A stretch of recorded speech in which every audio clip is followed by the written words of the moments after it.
তৃতীয় শ্রেণীর প্রিয় শিক্ষার্থীবৃন্দ, এমসি স্কুলের পক্ষ থেকে তোমাদের জন্য রইল অনেক অনেক ভালোবাসা।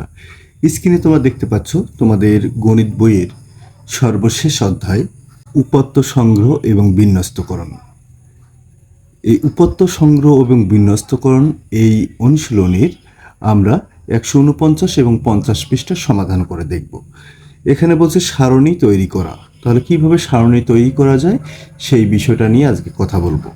এখানে বলছে স্কুলে আনন্দ ভ্রমণের উদ্দেশ্যে শিশু পার্কে শিক্ষার্থীদের নিয়ে যাওয়া হয়েছিল। কিছু শিক্ষার্থীকে শিশু পার্কে আনন্দ ভ্রমণের জন্য নিয়ে যাওয়া হয়েছিল এবং তারা বিভিন্ন রাইডে চড়েছিল। কতজন কোন রাইডে চড়েছিল প্রশ্ন করেছে। আমাদের এই ছবিটা দেখে চিন্তা করতে হবে এবং ভালো করে দেখতে হবে যে কতজন কোন রাইডে চড়ছিল আমরা কীভাবে বের করতে পারি। দেখো এখানে যে ছবিটি দেওয়া আছে আমরা যদি একটু লক্ষ্য করি, এখানে এইটা হচ্ছে একটা ট্রেনের রাইড। এই ট্রেনের রাইডে চড়েছিল 1 2 3 4 5 6 7 8 9 10 জন। তাহলে এই ট্রেনের রাইডে চড়েছে হচ্ছে 10 জন। তারপর এখানে দেখো যে বিমানে চড়েছে হচ্ছে 1 জন 2 জন 3 জন। তাহলে বিমানে চড়েছে হচ্ছে 3 জন। নাগরদোলা, এই নাগরদোলায় চড়েছে হচ্ছে দেখো 1 2 3 4 5 6 7 8 জন। তাহলে নাগরদোলায় চলেছে হচ্ছে 8 জন। হ্যাঁ, আর এই যে আনন্দ ঘূর্ণি, এই আনন্দ ঘূর্ণিতে চলেছে হচ্ছে দেখো 1 2 3 4 জন। তাহলে এখানে চলেছে হচ্ছে 4 জন। বুঝতে পারছো?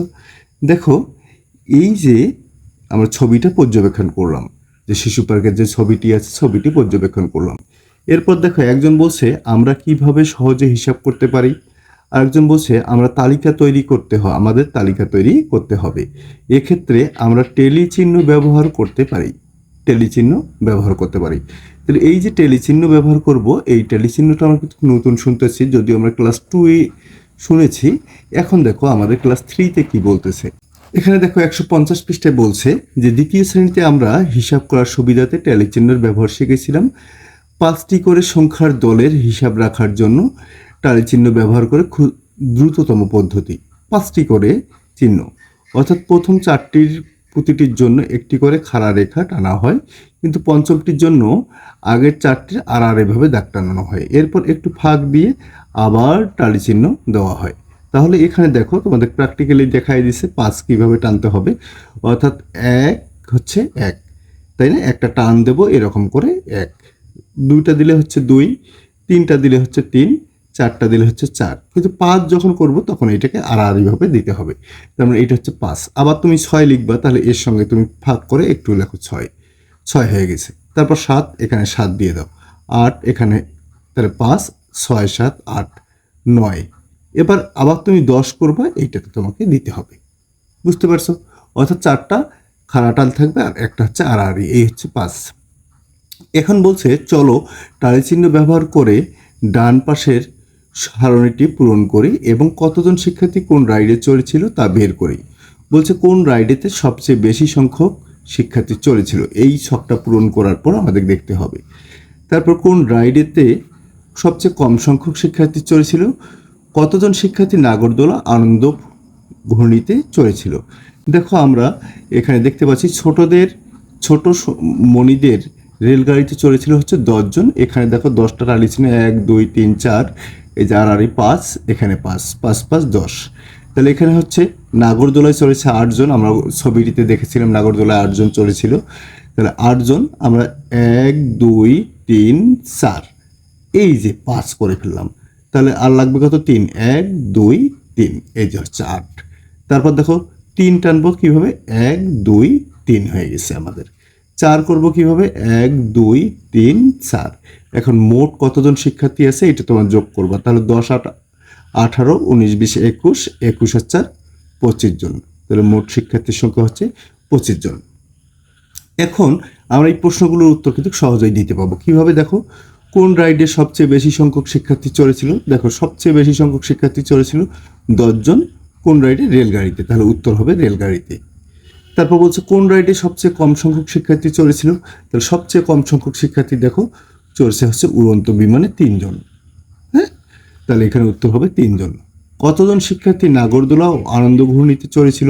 নাগরদোলা এবং আনন্দ, তাহলে নাগরদোলা হচ্ছে 8 জন, আনন্দ ঘূর্ণিতে হচ্ছে 4 জন। তাহলে আমরা 8 জন যোগ হচ্ছে 4 জন, তাহলে কতজন? 12 জন। উত্তর হবে 12 জন। এরপর দেখো আমাদের বলছে শিক্ষক শ্রেণীতে এলোমেলোভাবে কিছু রঙের নাম বারবার বলছেন। মনোযোগ দিয়ে শুনে টেলিচিহ্ন ব্যবহার করে রঙের সংখ্যা লিপিবদ্ধ করি। পরবর্তী টেলিচিহ্নকে সংখ্যায় প্রকাশ করে ডান পাশের সারণী পূরণ করি। বলছে শিক্ষক কোন রঙটি সবচেয়ে বেশিবার বলেছেন? 2 নম্বর প্রশ্ন বলছে শিক্ষক লাল এবং হলুদ কতবার বলেছেন? তোমাদের ক্লাসে কোনো একজন শিক্ষক একজন রঙের কথা বলতেছেন, তোমাদের মনে করতে হবে বা ধরে নিতে হবে যে লাল রং বলেছেন 10 বার ধরলাম, নীল রং বলেছেন 12 বার, হলুদ রং বলছেন 9 বার, সবুজ রং বলেছেন 7 বার। এই রঙগুলোর কথা এভাবে বলছেন। হ্যাঁ, তাহলে এখন তোমাকে টালি চিহ্ন ব্যবহার করতে হবে 10 বার। 1 2 3 4, এই যে হচ্ছে 5। তাহলে আবার 5, 1 2 3 4, এই যে হচ্ছে 5, 5 5 10। এবার 12 করব, 1 2 3 4 5, 1 2 3 4 5, তাহলে 10 হলো 1 2 12। এখানে হলুদ তাহলে হচ্ছে 9টি, আমরা এখানে 9, তার 1 2 3 4, এই যে 5 6 7 8 9। দেখো 1 2 3 4, আর এই যে আমরা এইটা হচ্ছে 5, তাই না? আর এখানে হচ্ছে 4, আর এখানে হচ্ছে 7, তাহলে 1 2 3 4 5 6 7। হ্যাঁ, বুঝতে পারছো? এখানে বলছে শিক্ষক কোন রংটি সবচেয়ে বেশি সংখ্যক বার বলেছেন। তাহলে বলো তো এখানে শিক্ষক সবচেয়ে কোন রংটি বেশি সংখ্যক বার বলেছেন? তাহলে দেখো এই যে 12। হ্যাঁ, নীল রংটি সবচেয়ে বেশি সংখ্যক বার বলেছিলেন। উত্তর তোমরা করে দেবে। বলছে শিক্ষক লাল ও হলুদ রং কতবার বলেছেন? তাহলে লাল, দেখো লাল হচ্ছে 10 বার বলেছেন আর হলুদ হচ্ছে 9, তাহলে 10 যোগ 9, তাহলে কত হবে? 10 যোগ 9 কত হবে?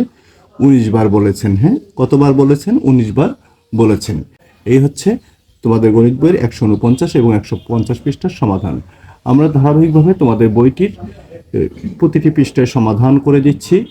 আমাদের ক্লাসগুলো যদি ভালো লাগে অবশ্যই তোমরা আমাদের চ্যানেলটি সাবস্ক্রাইব করে আমাদের সঙ্গে থাকবে। সবাই ভালো থাকো, সুস্থ থাকো এবং মন দিয়ে পড়াশোনা করো। ধন্যবাদ।